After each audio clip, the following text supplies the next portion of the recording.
most of you, some of you may be knowing or already aware of Dr. Shakila Shamsu, madam.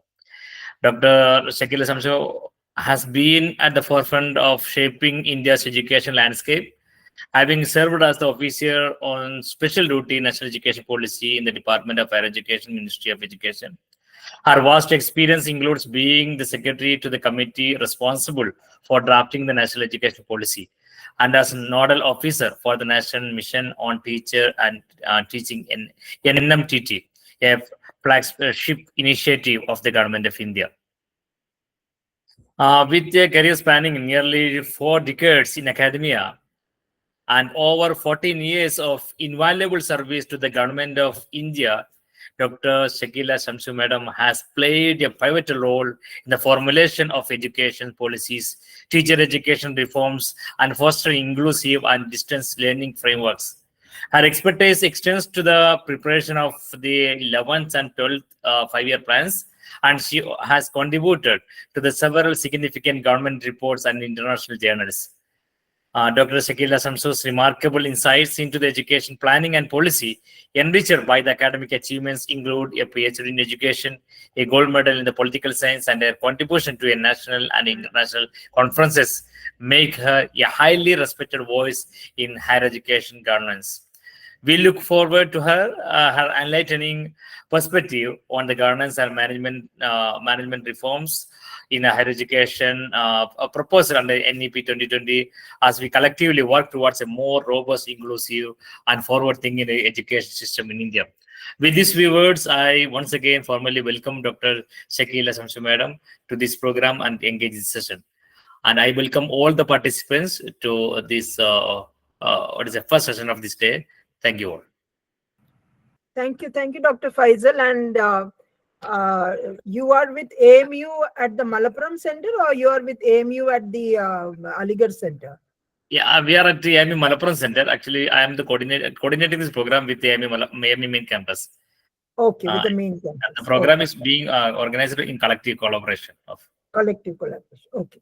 So good afternoon to one and all. And for those of you who are knowing my format, maybe because you all are the first time my participants, I usually like a couple of you, it is about 3:36, a couple of you to share some thoughts on the NEP and not restricted to the topic of governance and management.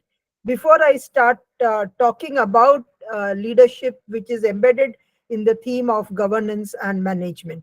So can we have a few of you unmuting yourself, introducing yourself in terms of the discipline and the institution you're associated with, and share some thoughts on the national education policy, because I'm sure you've been hearing about it and you're implementing it, and it's almost 4 years since the policy has been approved.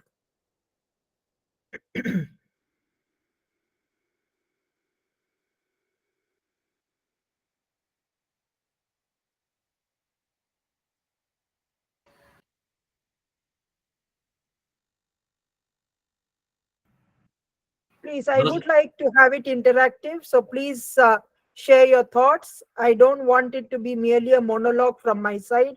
I just want to hear a couple of you before I start talking on the topic.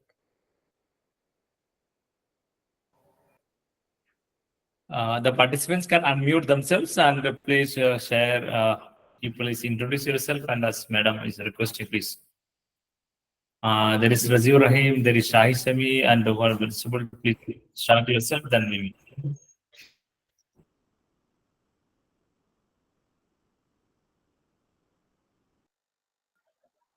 Assalamu alaikum, ma'am.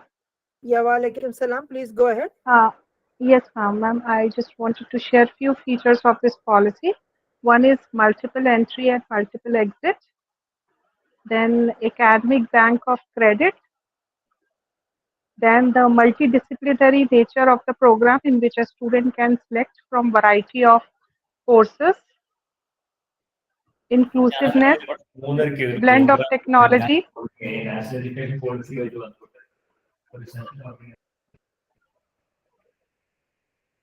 Dr. Faisal, please mute yourself. Yes, Sadaf, please go ahead. Yes, ma'am. I have highlighted few features. I think other participants can also highlight some features. Yeah. Then it So will be more may I know interactive. where you are teaching and what you're teaching? Ma'am, right now I'm teaching in the B.Ed department of Aligarh Malappuram Center, Okay. and I'm working here as assistant professor, Okay. Yeah. contractual. So Yes. thanks for sharing. I was really not asking in terms of your understanding of the features, but is there anything that you would like to share in terms of any challenges that you face while NEP is getting implemented? Maybe you can start working on your thoughts. Meanwhile, if anyone else wants to share their thoughts, please go ahead. Ma'am, from my point of view, I feel like the main bottleneck is the funding issues, the financial things, and the infrastructural facilities. And that you attribute it to NEP or just been a perennial problem in higher education? I think perennial. It is a perennial problem of higher education, Yeah. and with a special reference to minority organizations. Okay. Okay. Yeah. Anyone else?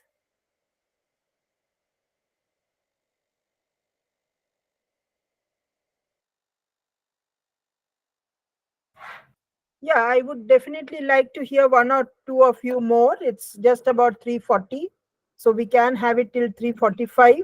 So please go ahead, unmute and share your thoughts with me.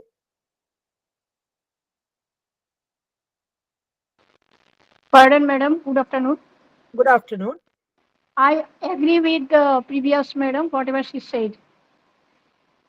Yeah, that is fine. Anything you can add on to what she has said, and you would like to add any other No, point? ma'am. I was just thinking about infrastructure, these things. Okay, and where And are you financial matters also matter sometimes. Yes. okay, and where are you teaching and what are you teaching? Pardon, ma'am? Could not hear. Please introduce yourself in terms of your discipline and the institution you're associated. No, ma'am. Here's no problem, actually. No, no, no. I want to know where you're teaching and what you're teaching. Oh, I am teaching in West Bengal, college situated in Purulia. And I am Uh-huh. teaching, my subject is philosophy. Okay. Okay. And you all are already implementing the 4-year undergraduate No, program? no, I just started from last year. Okay, sure. Yeah. Anyone else? One more person? Yeah. Hello, ma'am. This is Dr. Shihabuddin from Amal College of Advanced Studies. Yeah, please. We have already started this year the 4-year undergraduate program.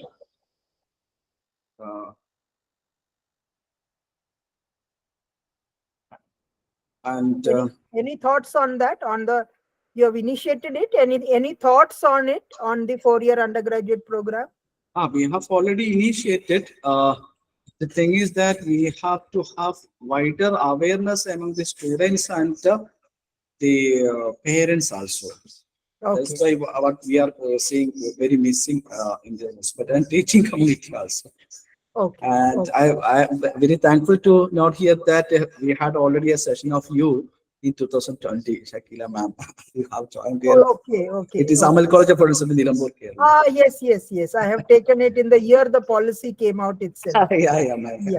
Yeah. I remember that. I remember. Thank you very much. Yeah. Okay, so we had some observations, and I think before I talk about the topic, though the funding part of it as a part of governance and management, we have that to be covered. But nevertheless, on the points raised, it would be pertinent to sort of respond to you all. Coming with the last speaker who spoke from Amal College, he that the preparedness to implement NEP requires all the stakeholders to be sensitized about the very transformative changes that NEP is looking at. And very rightly so, we must have parents also being informed about it. So, in most of the institutions which conduct induction programs, we would like parents to be invited along with the students in the first meeting, because parents like us come from an old education system and are unable to comprehend the nature of these changes as to why we are going into multidisciplinarity, why we are adopting flexibility, and so on. So it becomes very important that parents are as much to be sort of uh, well informed about the rationale why we are talking about these kind of changes, so that they understand that the way we undertook our education, where these options and these flexibilities were not there, has now necessary almost in a mandatory sense, because the world is moving towards a very comprehensive view of a graduate student. We normally call that as a T-shaped graduate, as against what all of us here are as I-shaped graduates, where we only know about our own discipline. We may have now at the ages that we are in now, because of our exposure and experience, we may have got into various facets of it. But by education, by learning, we are specialized only in one discipline, and that is no longer relevant. That is an obsolete concept in the world, which is now looking at multiple competencies and multiple knowledge disciplinary exposures that graduate students must be equipped with. Uh, Maybe when you have your talk on holistic and multidisciplinary, you will have people explaining it to you. But to suffice that point, I would just like you to be aware that the character of knowledge, which has become multidisciplinary, the character of learning, which has become multidimensional, and the onset of disruptive technologies has forced us to move away from structured systems to more flexible systems, where we give multiple choices to the students, or flexible options to the students, and no longer the requirement of only one single discipline will help them to get jobs, which are we are not even knowing what those job profiles will be in the coming years. So in that context, multidisciplinarity is not seen as an imaginative, idealistic situation. Multidisciplinarity is an imperative requirement of a very globalized knowledge economy, which looks at knowledge as being a very permeating construct, in the sense that more knowledge disciplines do not exist in watertight compartments, and they permeate with one another, which leads to ideas of interdisciplinarity and multidisciplinary. So that, I think, as educators, we must be able to give away our legacy thinking and be able to accept that the way we were studying, if our students studied only with that single discipline, then they are staring at a future where they are 100% sure of remaining unemployed or underemployed. And that is not what the purpose of pursuing higher education is all about. Now, what the other two were echoing in terms of the funding and the financing of higher education, she, of course, qualified it by saying that it is the minority institutions. But on funding and financing, as someone who comes with a background from the Planning Commission, I would really like to make you all very well aware that it is not the inadequacy of the allocation, but the inability of institutions also to absorb the funds. So on one side, if you're saying we never reached the 6% of the GDP, in terms of the budgetary earmarking of funds, yes, it is a fact, because even as per the latest financial statistics, I think taking the school and higher education and the center and the states, the total GDP that we are investing in education is just about 4.46, in which the larger share is in the school education. And when we say the remaining part is there in the higher education, it is across not just the Ministry of Education, which is the largest share, but 17 ministries which handle educational institutions. So it is much below the set target. But if you look at the other side of it, in terms of actual expenditure, there is a lot that leaves to be desired. So a scheme, when I was introduced by Dr. Faisal, he referred to a scheme called the National Mission on Teachers and Teaching. That went to the Ministry of Finance, because we formulated that scheme and took it to the Ministry of Finance, the Department of Expenditure, to get fund allocation. We actually went with a budget of 1,700 crores. what the Ministry of Expenditure Department of Expenditure assigned to us was just about 900 crores over a planned period of 11th and 12th 5-year plan.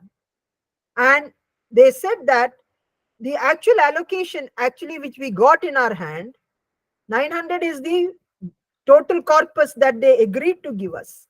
But what we actually got over a period of time was just about 450 crores. From that, the actual expenditure that we actually spent was just a paltry 160 crores.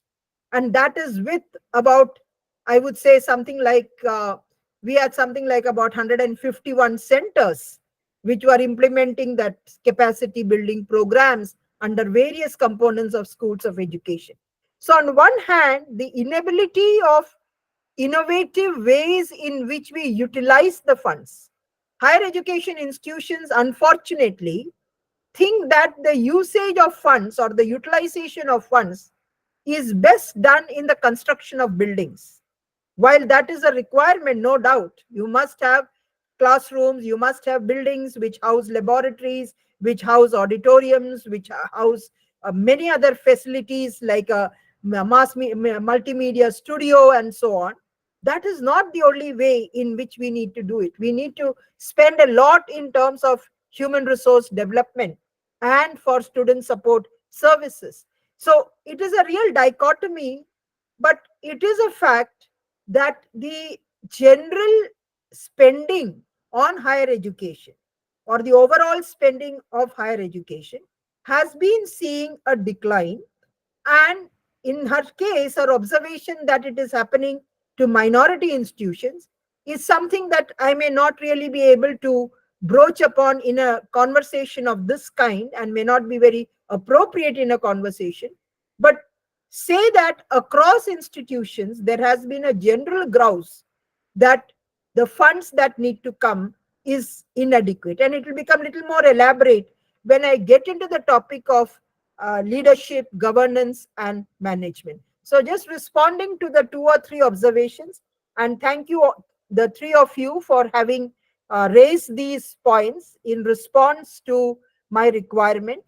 Why I would like each one of you to look at yourselves as faculty using this kind of technique is that we don't want students in higher education to have only a lecture-based method, and you must be able to use flip modes and a more engaging classroom environment so that there is what we may call engagement, learner engagement, that happens in very active ways. So this may not necessarily be the place where we may talk about it, but if time permits, I will try to highlight those aspects also. Coming straight to the topic of governance and management as envisaged in the NEP, it embeds the idea, as I said, of academic leadership. And so my conversation that we are looking at in today's session is to look at it in 4 segments, if I may say.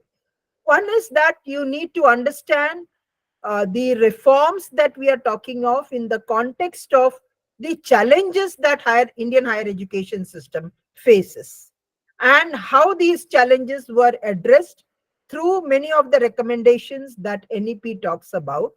And many of these relate to governance and management. And you cannot look at governance reforms and manage the regulatory reforms without trying to understand the essence of academic leadership, which runs these higher education institutions. So coming to the challenges, all of us sitting over here are very much aware that India has one of the world's largest higher education systems in the world.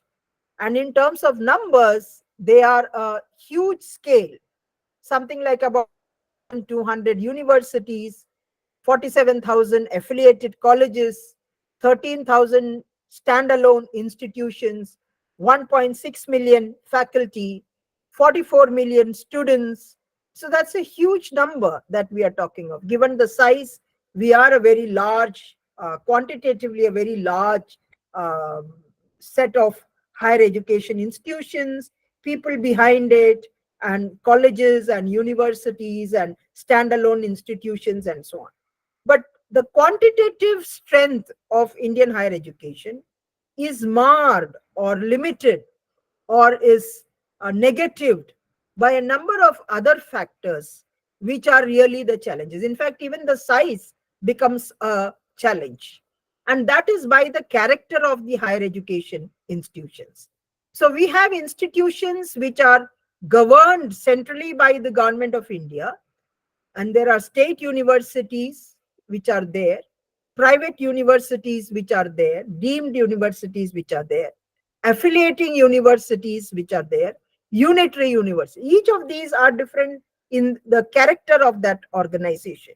So by nature, the higher education institutions are varied, differentiated by their jurisdiction, by their governance patterns, and by their funding. And therefore, by nature, they are complex enterprises because there is no one size fits all. They are all unique in the way each one of them are. And the most glaring part of it relates to the, I would say, the differentiated funding, which is grievously affecting the quality of education and which subsumes what the two lady faculty members have just referred to. So we have 1,200 universities, which include all the centrally funded institutions. These centrally funded institutions are normally called as either CFIs or CFTIs if they are IITs and so on. And there are some 150 odd of them, which by nature are referred to as institutions of national importance. And they get funding directly by the government of India. And the funding is of a very high order. An IIT roughly gets something like about 1,800 crores per year. An NIT gets something like about 800 crores per year, and so on. So this 150 institutions are getting enormous funding that comes to them from the government of India. The large number of institutions, which are the state universities, they get development grants, which are in comparison to what these centrally funded institutions get, a very, very low amount, which is ranging between about 10 crores to 25 crores to max 50 crores per year. And the strangest part of it is, in terms of that 44 million students, 94% of the students are in the state universities. Only 6% are studying in the very well endowed centrally funded institutions. So this is the I would say the paradox. The paradox coming from huge funding in a few 150 odd institutions, and paltry funding or very low level funding going to a large number where the bulk of the student enrollment is. And that is exactly what the two lady members were reflecting, that when you have limited funding, you lack the infrastructure, you begin to lack in terms of the basic amenities required in a very robust higher education institution. Now, this obviously undermines the quality of education. I'll come to that in a short while. Adding to this, you have the idea of private universities, deemed universities. Each of these, by nature, will have different governance structures. The other dimension is the unitary university and the affiliating university. So the centrally funded institutions are non-affiliating. They are unitary by nature. They don't have a number of colleges. They don't have any college that is affiliating to them. Whereas most of the state universities are affiliating college universities, and the NEP visualized a major reform in the shift from the affiliating system. Now, this is the paradox of Indian higher education system. On one side, quantitatively, we are a large higher education system, whereas the higher education landscape itself, in terms of the institutions, are not of one category. There are centrally funded with very high funding.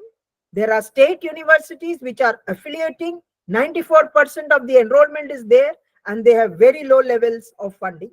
There are private universities, many of them, who are looking at education as a public good, and a few of them who may still think in terms of commercializing and looking at education as a profit-based enterprise, which is not really permissible and desirable. And then you have the deemed universities. Now, the leadership, the governance models, and I would say the aspects relating to autonomy and so on get very different in each of these higher education institutions, because of the factors that each of them are varied and they have different functions. So as a measure of reform, we would really like in the policy as we wrote to have a different categorization of higher education institutions as teaching intensive, research intensive, which I'll come to when I start talking about the reforms that NEP did to address these challenges. The second major challenge that is emanating is the general feeling that quantitatively we are reasonably good, even in terms of the GR targets. We are aspiring as per the NEP to reach a GR target to reach 50% by 2035. And we are making proposed changes in school education for universalizing secondary education, because the feeder route to higher education is if you have students who join school and complete their secondary education, the current transition rate of about 67%, we hope will grow up to about 80 to 90%, so that by 2035, we will move from the current 27 or 28, whatever we are at the moment, to reach something like 50%. And the number should double up from 40 million, 44 million to about 80 million students. We seem to be fairly okay in that particular growth trajectory of numbers as far as student enrollment. But the challenge, as I said, is coming in the quality of education. So diametrically opposite to the quantitative expansion is the aspect relating to quality. And poor quality of education in terms of 2-3 factors. One is that if Indian institutions, which are around 1200, are featuring in global rankings only in single digits, in the 1 to 100, whether it is Shanghai or whether it is Times ranking or whether it is QS rankings, we are less than 10. In 100 to 200, you may get some more, and 200 to 300, but we have not really made a significant positioning in terms of our quality in the global rankings. It's another thing that we started with NIRF, and now state governments are starting up with their own state ranking frameworks. But in the global rankings, we don't come for a couple of reasons. One is that undergraduate education does not look at teaching and research in a complementary manner. So the gap between teaching and research is one of the major qualitative hurdles in our higher education scenario. The second comes from the fact, and when I say research, it also includes innovation. The second comes from the fact that we created an artificial divide between teaching, which is knowledge driven, and skill based education, which is acquisition of skills that are needed. So teaching and skills were another gap that we had created. So quality part of it, to some extent, comes from not having a very composite view of education as including teaching, research, innovation, skill education, and what we are today calling entrepreneurial education. That we are not there for creating higher education graduates who will be job seekers, but who will be job creators. So when you say they have to be job creators, you must nurture entrepreneurship and you must develop in students what we call as entrepreneurial skills. So, yeah, Dr. Rahman, please mute yourself. Safiur Rahman, please mute. Yeah. So the need for looking at the functions of higher education as including and giving equal importance to teaching with research, with innovation, skill-based education, along with entrepreneurship, not seeing them in separate verticals, but seeing them amalgamated together becomes very important. Now, having said this challenge so far, let me tell you how we did it in the NEP, because we have other challenges also. While I'm not touching upon all the micro level challenges, but at least the macro level challenges. On what we did in the NEP, on one side was that as far as the structure of higher education, as I said, we would like to divide by the functionality of higher education institutions. Teaching intensive universities, research intensive. So when we say teaching intensive, the idea is that there is undergraduate education, which is the mainstay, but in some departments, we can have postgraduate and doctoral studies and so on. When we say research intensive, they are largely focusing on PG and doctoral and postdoctoral, and a few departments were undergraduate. So the institution is not categorized by their funding, by their location, by their jurisdiction, but by the function that they perform as teaching intensive or research intensive. Where both these are given equal importance, like AMU, for example, we would like institutions like AMU, Jamia, BHU, Jadavpur University, and so on, to become what we call multidisciplinary education and research university, because they house almost all the disciplines ranging from arts, science, commerce, engineering, medicine, agriculture, and so on, to all the disciplines which are there in the ambit of higher education. And as far as the affiliating system was concerned, the NEP recommended that we move away from affiliation to giving autonomy, so that many of our colleges can become degree granting colleges. Now, please don't sit with this assumption that if there are 40,000 affiliated colleges, that by 2040 we will have an Indian higher education landscape where 47,000 degree granting colleges will be there. No, what will happen is a rationalization where some colleges with potential for excellence can become teaching intensive universities. Some colleges which are complete, having all the accreditation and quality assurance in terms of the NAC accreditation or NBA accreditation and so on, they can go on to become degree granting autonomous colleges.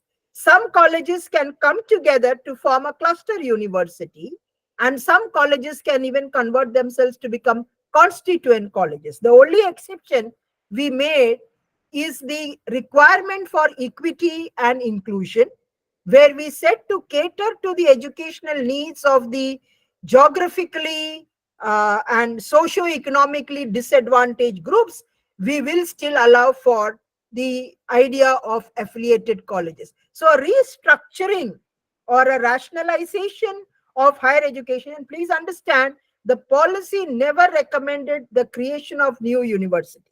We are talking about all existing institutions, which we normally in the language of planners refer to as brownfield institution, and not new greenfield initiatives, because in a resource crunched situation, we should not be investing in setting up. We should try and strengthen the existing institutions so that they become more robust in terms of their governance and become more effective as quality institutions. So this is one rationalization that we did. The second is where I said that the idea of teaching, research, skills, entrepreneurship, innovation, all being seen together in a very composite manner, we did two things. One is the present fragmented higher education system, which is arts college or science college or commerce college or engineering college or management college, which is discipline-wise fragmented, and the idea of comprehensiveness that needs to come into integrated education. That is where that recommendation for multidisciplinarity came in. And therefore, the idea of multidisciplinarity weaves in teaching with research, with skills, with innovation, with entrepreneurship, all coming together. As you know, in the 4-year undergraduate program, we are talking about common courses, which are all the 21st century skills, the core courses, the interdisciplinary or the multidisciplinary, ability enhancement, which is language, skill enhancement, which is skills, and the value added, and embedding that internship within this undergraduate program. So the idea of multidisciplinarity overcomes the challenge of fragmented higher education, as well as the need for looking at education in a very comprehensive, composite manner, where all these are taken together, so that Indian higher education institutions also provide for comprehensive education, which is holistic and integrative by nature. Now, coming to the other challenge in terms of equity and inclusion. So, on one side, while the GER is going ahead at a steady pace, the question is whether there is an equal opportunity for participation for all cross sections of the society, who are SCs, STs, OBCs, linguistic minorities, religious minorities, children with disabilities, people who are coming from vulnerable sections like the urban poor, women, transgenders, whether there is equal participation, or can we say that the participation rates in school and in higher education are equal for the general population and for these sections. So that is where the part relating to equity and the social disparities, the economic disparities, become very evident.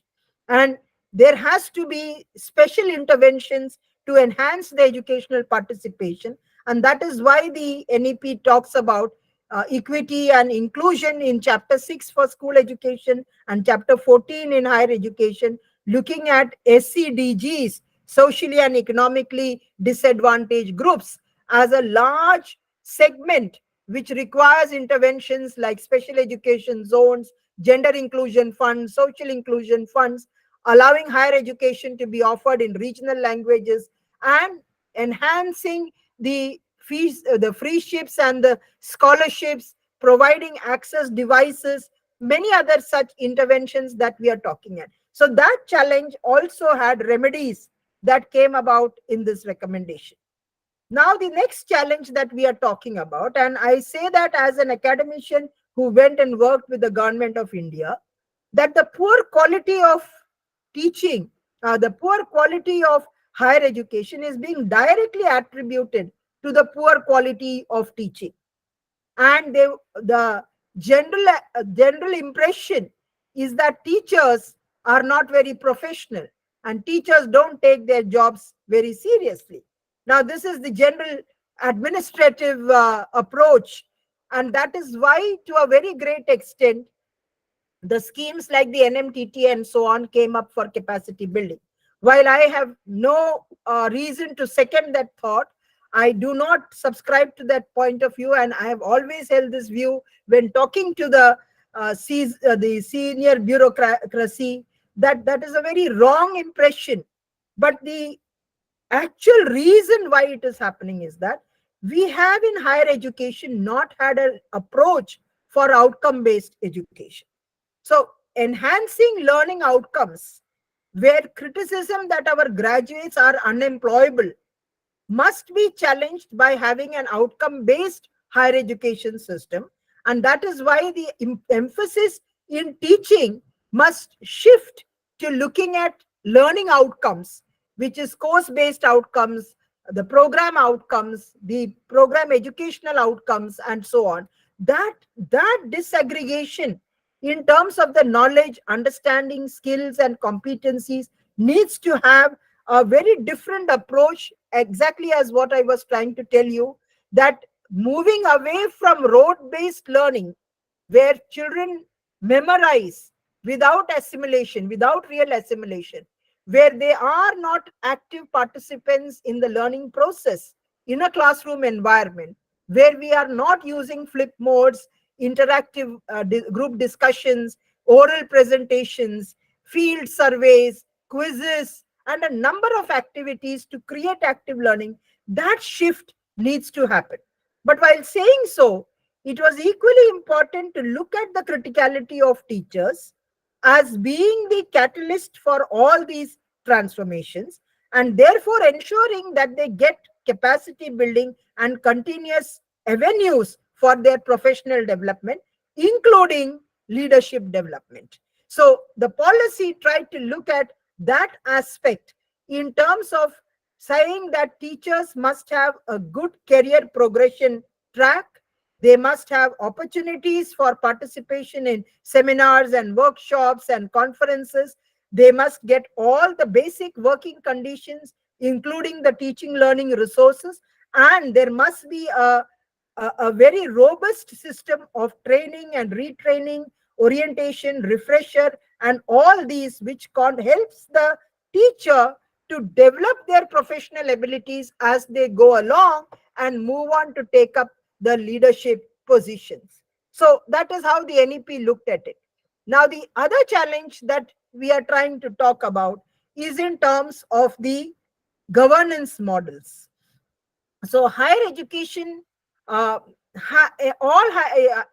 education institutions face this whole issues relating to poor funding, not having good leadership at the helm, and also the terms of looking at whether the governance, let us say, bodies as well as the governance processes, the established set of processes that we follow, whether these are actually balancing to some extent the autonomy of a higher education institution and also balancing accountability.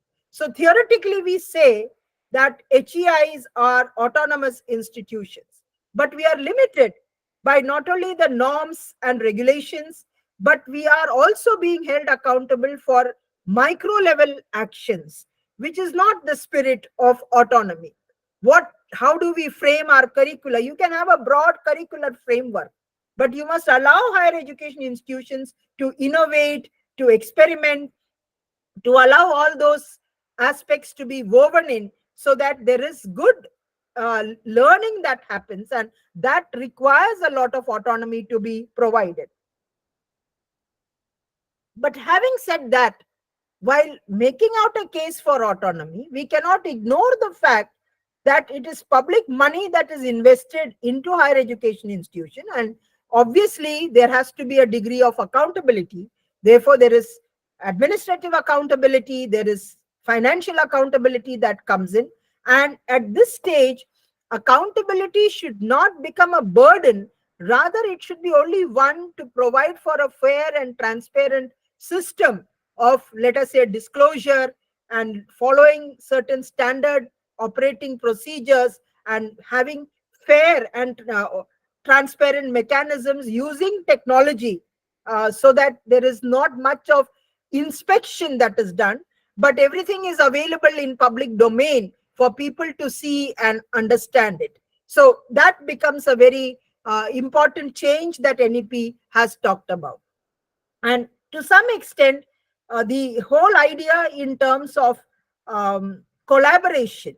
So the other major challenge that we are witnessing in higher education is that 21st century education is all about collaboration. Collaboration at individual levels for research, collaboration across departments to make multidisciplinarity a reality, collaboration across colleges and universities to make multidisciplinary comprehensive education a reality, and collaboration in keeping with mobility of students at a global level. So student mobility and faculty mobility and institutional mobility and credit mobility coming up through joint degrees, dual degrees, twinning programs are all woven into the whole idea of internationalization of higher education. So I have right now done a very elaborate overview of major challenges that Indian higher education system is facing and how these have been addressed through the recommendations that are there in NEP. Now, the main crux of this topic today, and many of you may wonder, because we are all young faculty or mid-level faculty, the whole idea of understanding governance and management and regulation and the need for leadership development becomes important, because in the policy, we were very, very cognizant of the fact that higher education institutions should be led by faculty who go on to take up leadership positions. We do not want bureaucrats. We do not want industrialists. If it is a private university, we do not want members of the family unless they fulfill the educational requirements and have proven their experience to take up the leadership position. So the idea of good governance comes with good leadership. And when we say good leadership, what is it that we are looking at as a good academic leader? So good academic leader broadly is not one. Firstly, let me clarify why this topic is brought in as a part of your NEP sensitization. Even if you are a young faculty, as an assistant professor, you are actually a leader in the making, and therefore leadership stands at three levels. Who are the new entrants or the young leaders who are there in the making, at the associate professor going on to become HODs and deans and so on, that is at the mid level. And then is the senior leadership, where we are talking of the directors of the institution or the pro vice chancellors, the vice chancellors, the proctors, the rectors, and so on. Those are at the senior management. For all these three levels, it becomes very important that leadership is seen as a felt need at all levels, and that we conduct training programs and leadership development at all these levels. Therefore, the need to understand what goes to making a good leader comes from understanding the qualities that we are looking at in a good academic leader. First, we are saying there are about 10 qualities that a good leader must possess, particularly an academic leader. Must be the capability of visioning and strategizing, must be good communication skills, must be having the abilities to resolve conflicts and address any stresses that come across various stakeholders, decision making that needs to come. Then looking at the main function of a higher education, which is teaching and research and skills, and looking at how all these aspects are enhanced, the quality of teaching, the quality of research, how do we provide for good skills, how do we encourage research through good incubation centers, industry academia interfaces, getting in funding for the research, collaborating at that level. All that comes into the improving the quality of teaching, research, and skilling that needs to come in.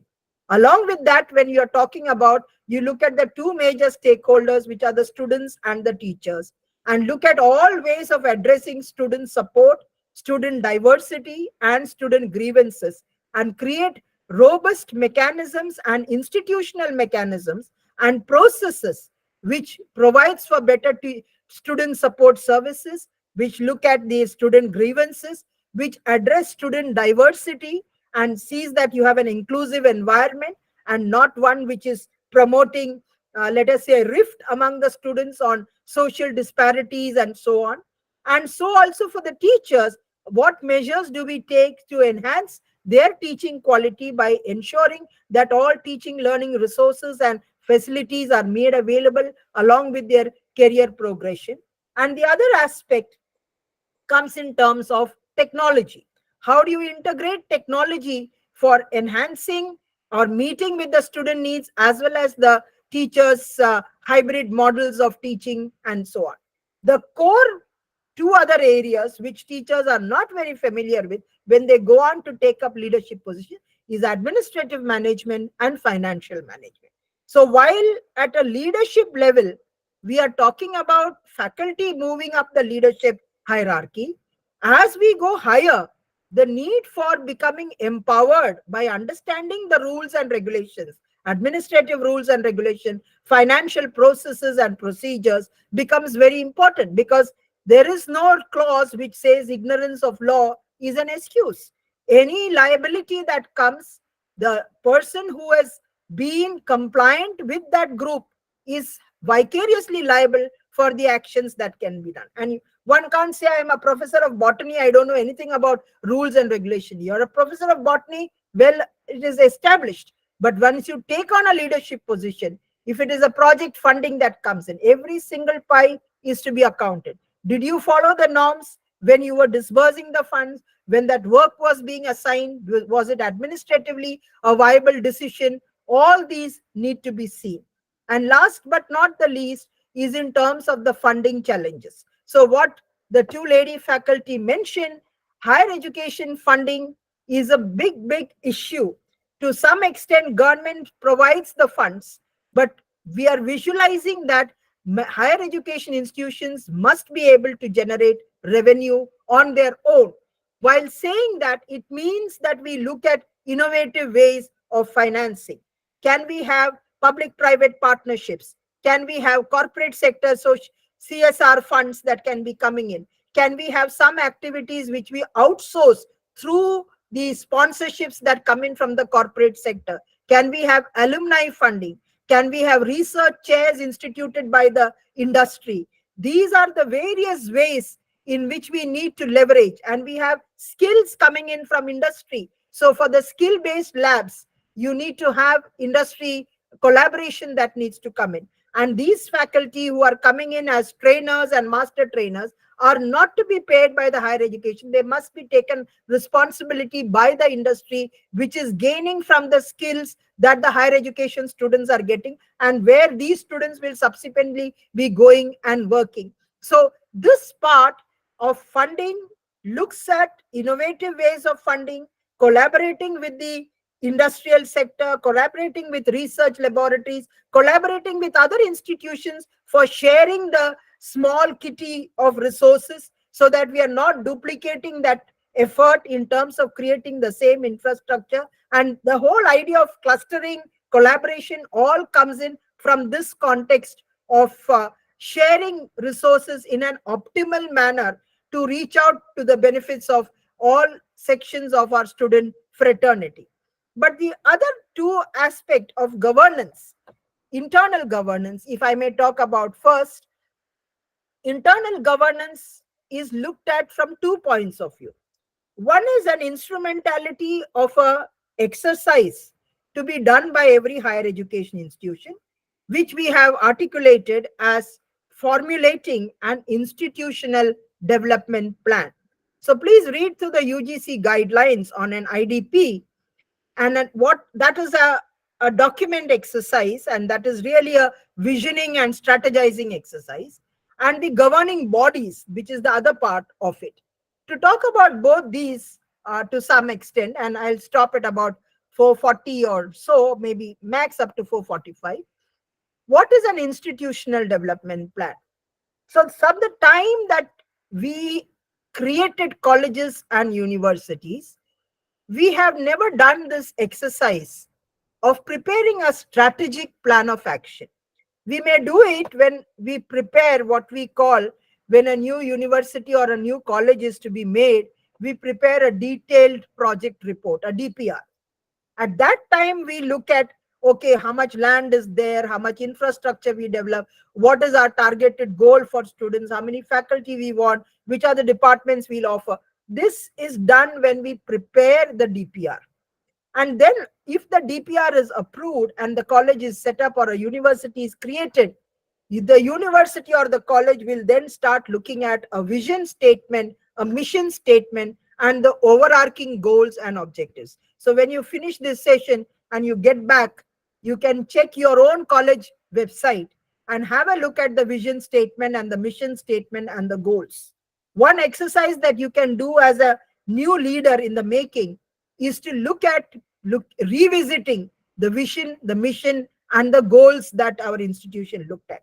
It is never to be cast in stone, and it is never to be there for eternity, because you have different approaches, you have different goals that keep emerging, and you must evolve with that. It is an evolving thing.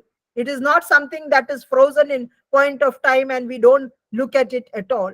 So the need to revisit the institution's vision, mission, goals in the context of the changes that are happening within the society, within the economy, 21st century and so on, is an exercise in preparing an IDP, which is nothing but a plan of action for your own institution, looking at midterm, short term, and long term. Midterm, a short term can be about 3 to 5 years, midterm can be about 7 to 10 years, and long term can be about 10 to 15 years. And you need to identify, in terms of the 5 goals of access, equity, quality, affordability, and accountability, what are the key performing indicators that we have, and set targets, qualitative targets and quantitative targets, and undertake for yourself a SWOT exercise where you analyze your institution, a self analysis of your strength and weaknesses, opportunities, and threats or challenges. This exercise of preparing an IDP is not to be done by an outsourced third agency. It is to be done by each one of us as part of a collegiate exercise within the institution, with teacher representatives, student representatives, parent representatives, industry, retired educationalists, civil society, scientists, agriculturalists, industry, research laboratories, looking at all these together in the context of meeting targets. And this should be a living, dynamic document, not made and thrown into the archives of some shelf, but it is to be put up in the public domain, constantly reviewed in terms of seeing where have we reached it, have we reached those milestones, what has been the and there has to be timelines along with funding. This exercise, if we become part of it, you feel invested in your own institution, and you feel the need that you should grow along with your institution. Firstly, you look at the growth strategy for your institution. You align your growth strategy along with your institution. When you set up new departments, you start new programs, you look for ranking, you look for accreditation, all this, look for research projects, you look for capacity building, training programs, you look for creating new sorts of teaching learning resources. This exercise is a very elaborate exercise, and we should not be sitting that it is not my business. I am there only to teach, let us say, political science for a given semester. I am not concerned with the rest of it. No, as educators, we have a much larger role in the organic life and the corporate life of our institution. And IDP is an instrument that NEP talks about, where we would like young faculty, mid-level faculty, senior leadership, all coming together in a representative manner to make this exercise. So that is a very robust internal governance exercise, looking at a plan of action for the institution.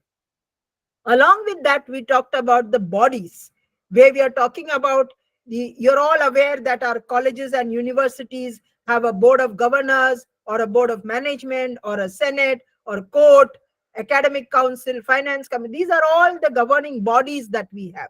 And they are all established by the statutes of the institution, and they have all got certain roles and responsibilities which are earmarked, along with the decision making which has to happen through very consultative ways in which the committees and the bodies function.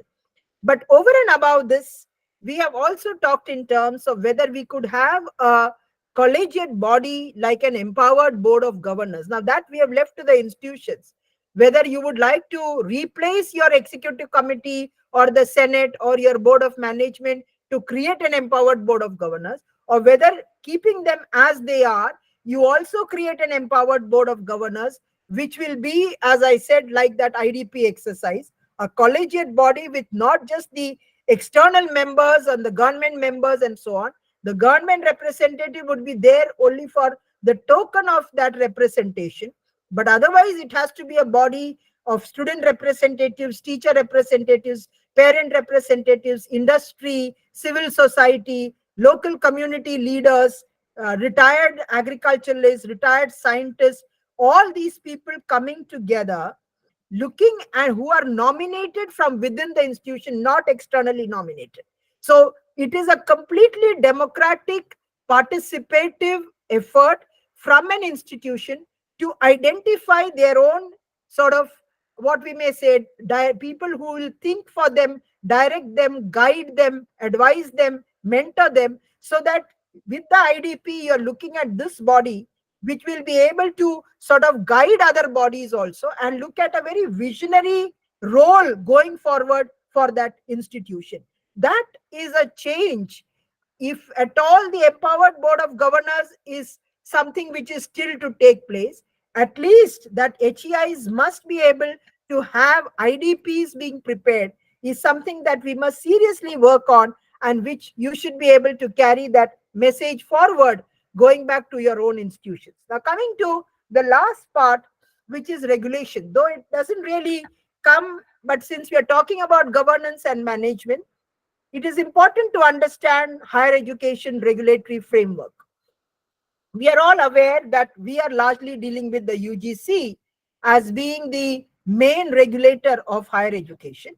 And the UGC, when it was established by an act of the parliament in 1956, had just about 50 universities under its ambit. Growing forward, as I told you at the beginning, 1,200 universities, 47,000 colleges, 17,000 standalone institutions, and so on. It's a huge, massive number. At the same time, we realize that there are 17 such professional bodies which are performing the regulatory functions. That is the AICT, the National Council for Teacher Education, the National Medical Commission, the Bar Council of India, the Agriculture Council of India, the Pharmacy Council, the Indian Nursing Council, Council of Architecture. All these are bodies looking at various disciplinary areas. When the NEP recommended multidisciplinarity, you should not be having a regulatory system which is divided discipline wise. It is diametrically opposing that purpose. And that is why we wanted that change in the regulatory system, where professional councils, the 17 of them, must not be divided by the disciplines that they cater to, but by the functions that we will follow. So coming to the regulation, if all of you have read the NEP, you've heard this word of a light but tight regulation. And what did we mean by that? We meant two things. We meant that the regulation deals with 4 functions: regulating our higher education, whether standard norms are followed, whether there is adequate infrastructure, whether the student-teacher ratio is there, and so on, is the regulation part of it. Then is the funding. Then is the quality assurance through accreditation. And then is the academic standard setting. These are 4 basically independent functions. But in the regulatory system that we currently have, the UGC combines all these 4 functions together. The AICTE combines all these 4 functions together. So what has happened is 4 independent functions got merged into one body, which has resulted in a conflict of interest across these verticals and an over concentration of power. So the light but tight regulation involved 2 things. One, that we will separate these 4 functions, and to do that separate functions, we will create separate bodies, and accordingly, the concentration of power in one institution would get reduced. So we recommended, and this is not yet come into being because HECI has to come in as a legislative measure through an act of the parliament. Only then the UGC Act becomes null and void. So it is still a work in progress, even though it's 4 years down the line. And that's largely because it requires a lot of consultation with the state governments. But what does this entail? We are talking about in the NEP, the National Higher Education Regulatory Council, which will take care of regulation. The Higher Education Grants Council, since UGC will be null and void, which will take care of funding. The idea of NAAC, that is NAC and NBA, becoming subsumed in a larger accrediting body with the National Accreditation Council, and the move towards binary accreditation. And I'm sure many of you are aware that accreditation in the NEP as per binary requirement is already getting implemented, and the new accreditation norms are being kicked in so that all the higher education institutions go for accreditation. Currently, less than 10% or 20% of our institutions go for accreditation. We have never made accreditation mandatory. We should not make it mandatory, but it is desirable that institutions voluntarily come forward for accreditation. And so the National Accreditation Council is a super accreditor which will subsume NAAC, NBA, and have number of multiple accrediting agencies to cater to the accreditation needs of all the higher education institutions. And last but not the least, because the UGC stands disbanded, and since the regulatory councils concede their regulatory authorities to NHERCs, they will all convert themselves to become what we call professional standard setting bodies. So the idea of academic standard setting.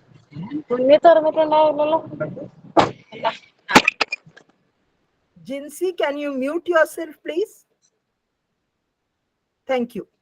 So the importance of professional standard bodies, where AICT will be a professional standard setting body for technical education, the NCT will be a professional standard setting body for teacher education, so on, where Council of Architecture, the Agriculture Council, the Pharmacy Council, they will all become professional standard setting bodies in the areas or the disciplines that they deal with.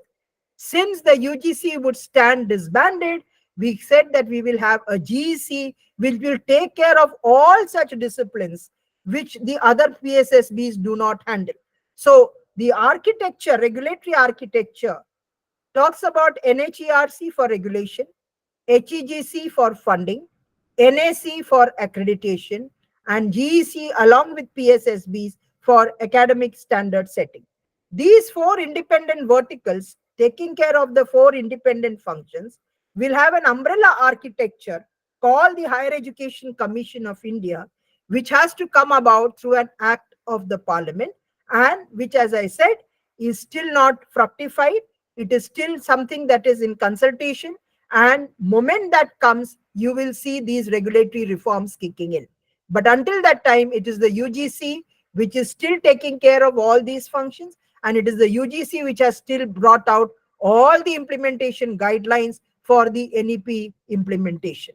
So this is the scope of the topic that we talked about in terms of being capable of understanding the Indian higher education landscape from the challenges, and what recommendations in the NEP address those challenges, looking at leadership as an embedded theme for good governance and management and external regulation, and the very important instrumentality of preparing an institutional development plan.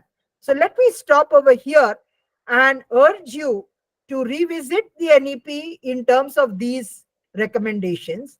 Look at the UGC guidelines for preparing an IDP.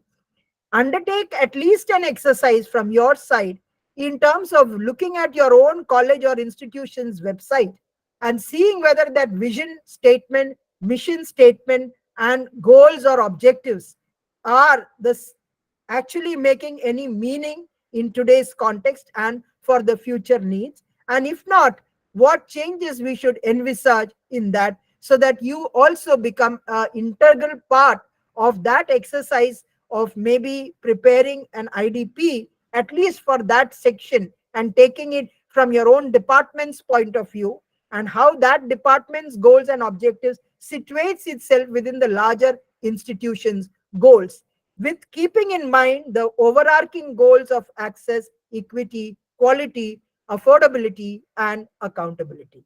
So thank you all. I would be happy to interact with you in the remaining 15 minutes or so.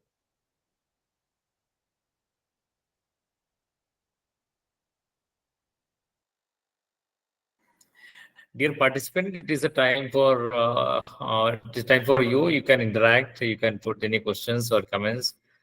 Because as I introduced you, Madam has been the part of the adapting of the NEP, and where we have also listened to her.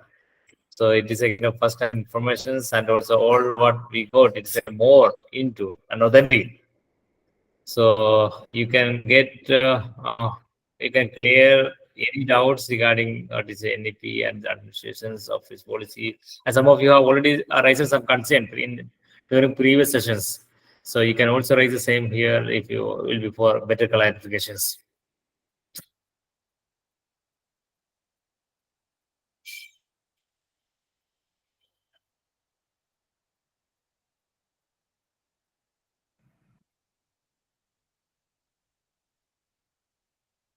So let me ask, how many of you can state the vision of your own institution as it is reflected on the website? Have you visited it? Do you think it's relevant? If you have not done that, I think that's the first effort that you must do. You see, what has happened is we prepare a DPR when making an institution. An institution gets approved, and then it is set up by an act of the parliament or the act of the state legislature, or if it is a private university, by a private enterprise. At that time, we articulate some vision and mission. Most of our institutions are more than 20 years old. So they were all vision statements, mission statements made in the previous century. That is not the thrust in the 21st century. So I can, without any doubt, tell that all the institutions' vision and mission has not factored into the rise of technology, the rise of the challenges of the 21st century global economy, and therefore the first exercise in our leadership growth, as an exercise that each one of you can do, is to look at that, revisit that, make changes and share it among yourselves, and try and see to what extent this becomes relevant. So this exercise is not to be done by somebody else. We are the, when you say an institution, it is not a intangible entity. It's a tangible entity that includes us, who are the persons that go to make that institution. And therefore, it becomes very important that we identify ourselves with the institution. And that is the only way in which your growth, along with the institution's growth, goes at a parallel level in a very synchronized and synonymous manner, kind of a thing. That is very, very important. And that is why I am trying to urge you to take this challenge of preparing an IDP. Make your own departments first, then get all the departments together. That task itself brings about a lot of collaboration. You see, 21st century, unlike when we studied, has thrust on collaboration. We need to collaborate. If we don't collaborate, we'll perish.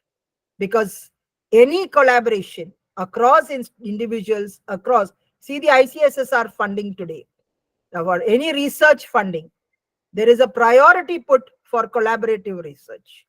The idea of multidisciplinarity and idea of having different categories of courses has broken the hierarchy of disciplines and put all disciplines at a same level, and therefore the need to collaborate. So at the higher level, of course, we are talking about joint degrees and dual degrees, but at your levels, at least the minimum that you can do is preparing an IDP where automatically you get into developing those kind of collaborative skills. And it is a skill which we are lacking in, and we need to do that. In fact, I call it the bane of Indian higher education system, that we do not collaborate, because collaborating is where two are seen as equal partners. And it is in mentorship that there is a mentor institution and a mentee institution. And both these needs to be nurtured in 21st century good governance, and to ensure that all institutions rise up to higher levels. So I would urge each one of you, if you have any observations, please raise them now. And it need not be confined to this topic, as Dr. Faisal has rightly pointed out. It can be on any area that you may want to share your thoughts with.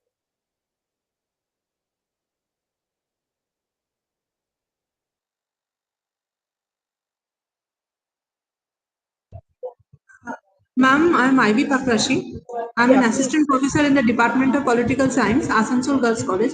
Ma'am, I do have one question, that when you are talking about the institution's autonomy, are you talking about the privatization of the institution? no, no. Autonomy of an institution is nothing to do with privatization. Please understand that we are higher education as a college. You are affiliated to a university, and that university is expected to have a certain degree of autonomy in framing the curricula, in charging the fees, in conducting the examinations, and so on. That should not be interfered to a great extent by the state government or by the union government, depending on whether it's a central institution or a state institution. It has got nothing to do with privatization. Giving autonomy is where an institution develops its own decision making capabilities and is allowed to function in a day-to-day manner for all the daily routine activities without external interference. And higher education institutions must be autonomous academically, administratively, and financially, not in the sense that government funding needs to be withdrawn, but that they should be able to generate more funds for their developmental activities. So that is not the same as privatization. Thank you, ma'am.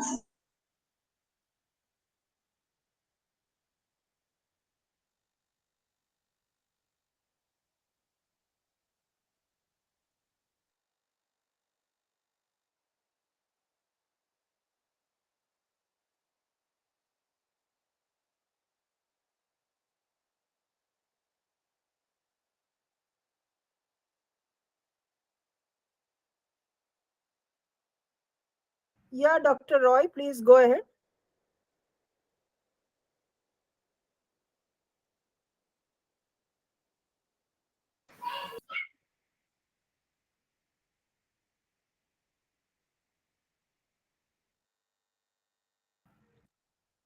Dr. Roy, Dr. Sandipan Roy, you've raised your hand. You want to ask something or share something?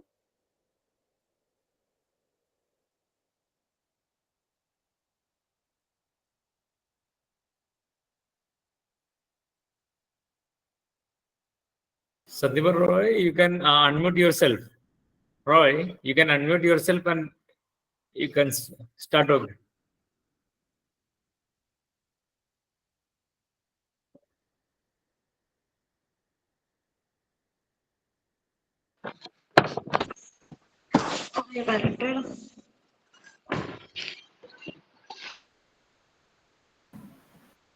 Okay, Jinsi is speaking. Jinsi.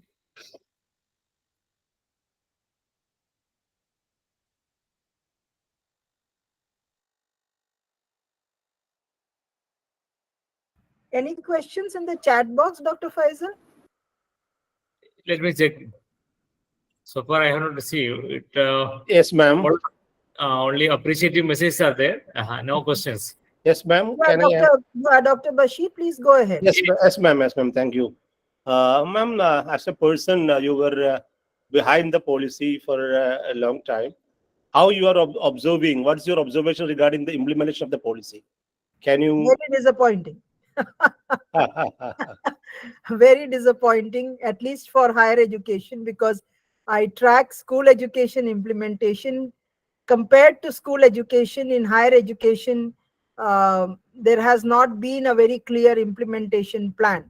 You see, UGC brings out guidelines, and UGC, respecting the autonomy of the institution, has not really stated a clear date. So what happens is, say for example, Maharashtra has started it 2 years back. Kerala, for example, started it this year. Some other state government is, just initiating it in some parts. So each one, and there is nothing wrong in that because it's a very transformative effort and there needs to be a lot of prior planning. But even within that planning, the implementation, no, there is a need to provide micro level detailing and hand holding that needs to be done. That being missing, there is really a lot of confusion among the institutions. There is a lot of anxieties that teachers have. Will my job go because workload is less? Some places they feel the workload has increased. So these things have actually, if we had a proper implementation plan and then left it to the states and the institutions the way they would like to do it, may at least the 4-year undergraduate program, because that's the crux of it. Now, even the academic bank of credit that we are talking about, how many institutions onboarded onto it? It's a very small number. So the whole idea, unless, and it will happen, I am not pessimistic, I am still optimistic that maybe by about 2027, a national footprint will be there, because only then mobility becomes. Suppose I studied 2 years in a college in Maharashtra and I want to do my third year in West Bengal. I must have my credits accounted for and I must be allowed to seamlessly join my third year. That at the moment we are at a transition stage. There are a lot of apprehensions, lot of anxieties, lot of confusion, and that I think has in a certain way sort of put a limitation on the implementation in higher education. And it's not just the see the IDP, for example. I have been assisting a few institutions here for the preparation of an IDP. It takes about nearly 1.5 to 2 years to have the first draft of an IDP, because every department must be able to identify what is its key goals that it wants to achieve and so on. So these exercises have been at a very, very slow pace. But as I always believe, that any change throws us out of comfort zone. We are very happy to be in our comfort zone, and it takes time because it is attitudinal changes which is most difficult to embrace. But Dr. Bashir, I can only say that though I am disappointed at the pace with which it has taken place, I remain optimistic and hopeful that maybe in another 3 to 4 years we will see a different scenario where student mobility and so on will become more important, and not mixing politics with policy, where politics and policy should never be mixed together, because ultimately the beneficiary is the student. And I think we should be more concerned about how to help the student rather than thinking about the politics that goes beyond it. So I think there will be an attitudinal change that will come about.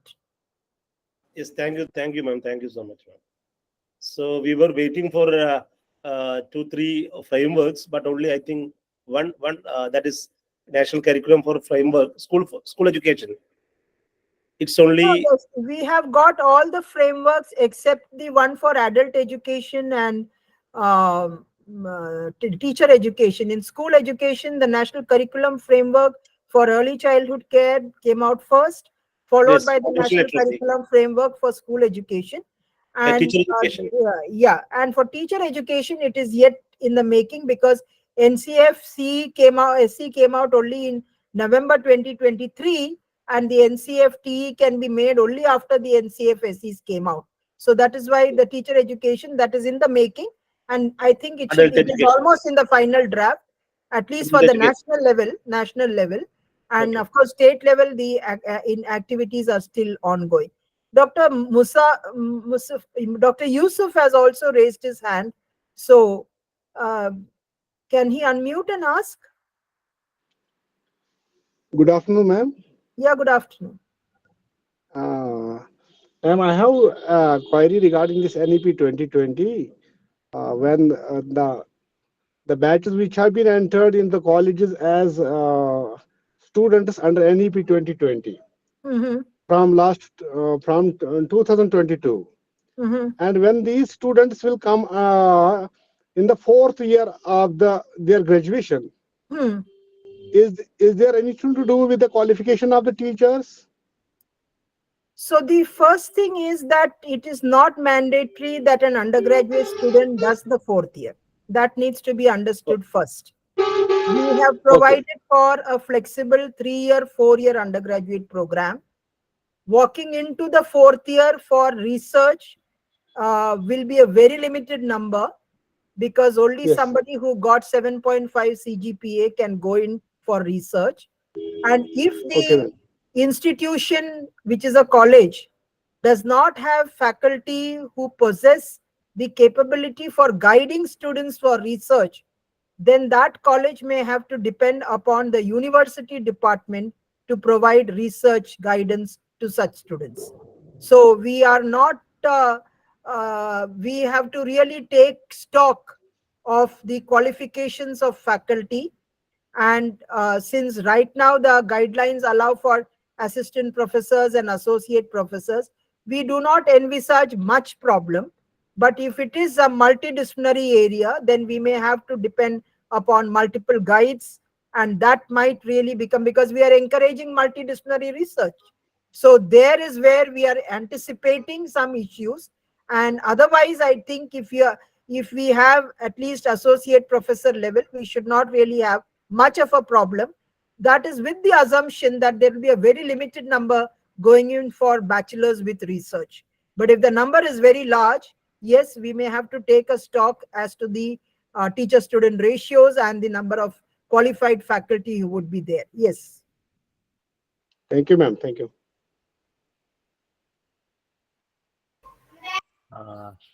Time is for 59. I think if anyone is having any other queries, last question. Otherwise, we are going to conclude. Anyone? Okay, fine. So, man, let's wind up. Yeah, let's wind up. Yeah. Okay, thank you, Mas. Thank you so much. On behalf of everyone present here, I would like to extend my deepest gratitude to you for graciously leading today's insightful session on governance and management of higher education as envisaged in NEP 2020. Your depth knowledge drawn from your vast experience in shaping education policy has illuminated many crucial aspects of the NEP 2020. Your clear vision on how the government's reforms can transform higher education in India has provided us with a deeper understanding of the path forward. The clarity with which you outlined the role of institutional autonomy, transparency, and accountability, and the strategies for implementing these reforms will undoubtedly serve as a guiding light for educators and policymakers. So your leadership, especially in the drafting of the NEP, has laid a strong foundation for India's education system, and we are truly privileged to have had the opportunity to learn and to experience, to listen from your experience.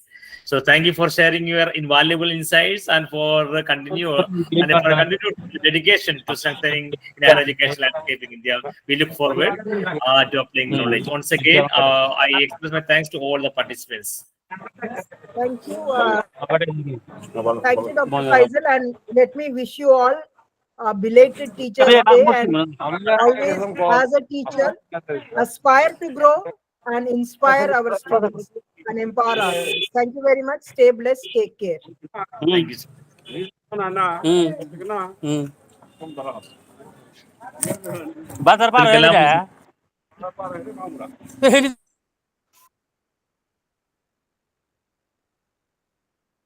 Võitiu sa šrāk teil võitiu.